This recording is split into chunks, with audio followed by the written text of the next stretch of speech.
दो तीन बातें दिल से कहनी है आपको।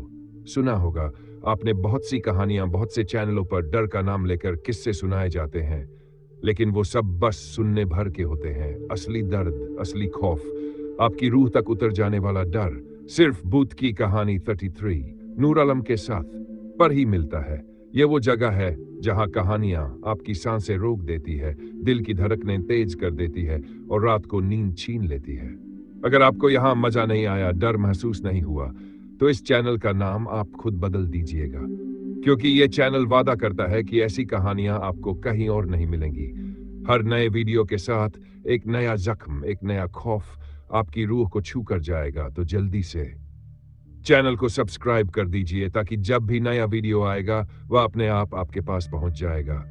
और अगर दिल की धड़कनें तेज हुई, डर ने वाकई मजा दिया, तो लाइक दबाकर हमें बताइए, क्योंकि बुक की कहानी 33 नूर आलम के साथ पर डर कभी खत्म नहीं होता।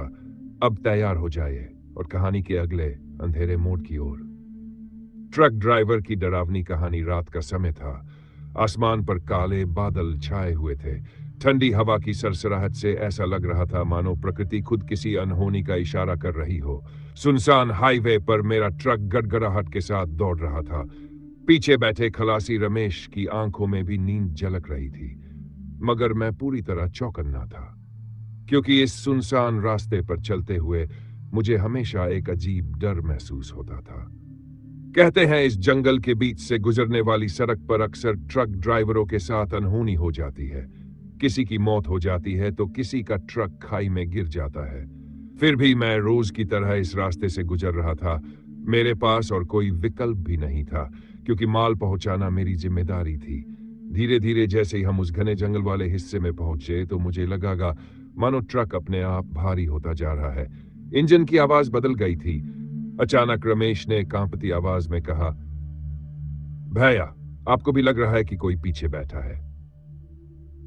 मैंने शीशे से झांक कर देखा तो ट्रक के पीछे की खाली जगह पर धुंधली आकृति जैसी कोई चीज बैठी दिखी। दिल की धड़कन तेज हो गई। मैंने तुरंत आंखें मलकर दोबारा देखा तो वहां कुछ नहीं था। रमेश डर के मारे मेरी बगल में सटकर बैठ गया। मैं उसे दिलासा देने लगा कि सब उसका भ्रम है, मगर सच्चाई ये थी कि मुझे भी लग रहा था कि कोई हमारे साथ सफर कर रहा है। हवा इतनी ठंडी थी कि पसीना जमने जैसा एहसास हो रहा था। तभी अचानक ट्रक के सामने से एक औरत गुजरी। उसका चेहरा बालों से ढका हुआ था। उसने लाल साड़ी पहन रखी थी और नंगे पैर थी। मैंने ब्रेक मारा तो ट्रक जोर से झटका खा गया। रमेश चीख पड़ा, ये क्या कर दिया भैया? कहीं टकरा तो नहीं गए? मैं बाहर उतरा तो सड़क पर कोई नहीं था। चारों ओर सिर्फ सन्नाटा और अंधेरा था। दूर से किसी औरत की हंसी गूंज उठी। मेरी रीढ़ की हड्डी तक ठंडी हो गई। रमेश ने कहा, भैया, मैं तो कह रहा था ये रास्ता ठीक नहीं है, यहां कुछ गड़बड़ है। मैं चुपचाप ट्रक में वापस बैठ गया और इंजन चालू किया। ट्रक जैसे ही आगे बढ़ा, वही औरत कुछ दूरी पर फिर दिखाई दी। इस बार उसके हाथ में एक लालटेन थी और उसकी रोशनी सीधे हमारी आंखों पर पड़ी। मैं कुछ समझ पाता उससे पहले उसने हाथ हिलाकर हमें रुकने का इशारा किया। मजबूरी में मैंने ट्रक रोका और बाहर झांका। वह औरत धीरे धीरे ट्रक की तरफ आने लगी। उसके कदमों की आवाज साफ सुनाई दे रही थी, छप छप, मगर जमीन पूरी तरह सूखी थी।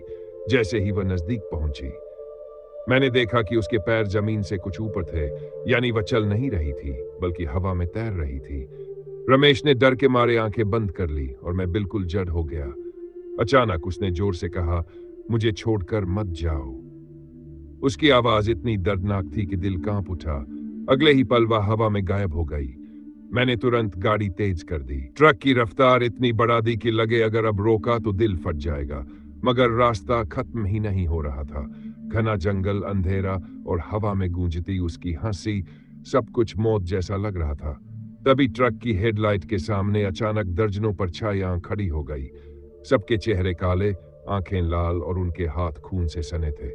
मैं ब्रेक मार नहीं पाया और ट्रक सीधे उनके बीच से निकल गया। रमेश बेहोश हो गया। मैंने शीशे में देखा तो पीछे सड़क खाली थी, एक भी परछाई नहीं थी। मेरे कानों में आवाज गूंजी, तू क्यों आया इस रास्ते? मेरा पूरा शरीर सुन्न हो गया। ट्रक अपने आप धीरे धीरे रुक गया और इंजन बंद हो गया। चारों ओर काली चुप्पी छा गई। तभी ट्रक की खिड़की पर किसी ने जोर से दस्तक दी। मैंने हिम्मत जुटाकर बाहर देखा तो वही लाल साड़ी वाली औरत खिड़की से झांक रही थी।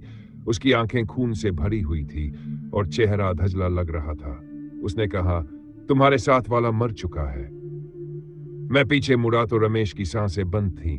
उसकी गर्दन तिरछी होकर लटक रही थी। मेरे मुंह से चीख निकल गई।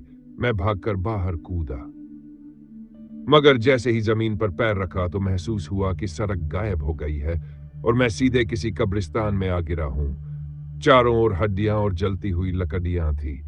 उसी औरत की आवाज गूंज रही थी, अब तुम मेरी कैद में हो। मैं चीखता रहा, भागता रहा, मगर निकलने का रास्ता कहीं नहीं मिला। पूरा जंगल उस रात मौत का दरवाजा बन चुका था।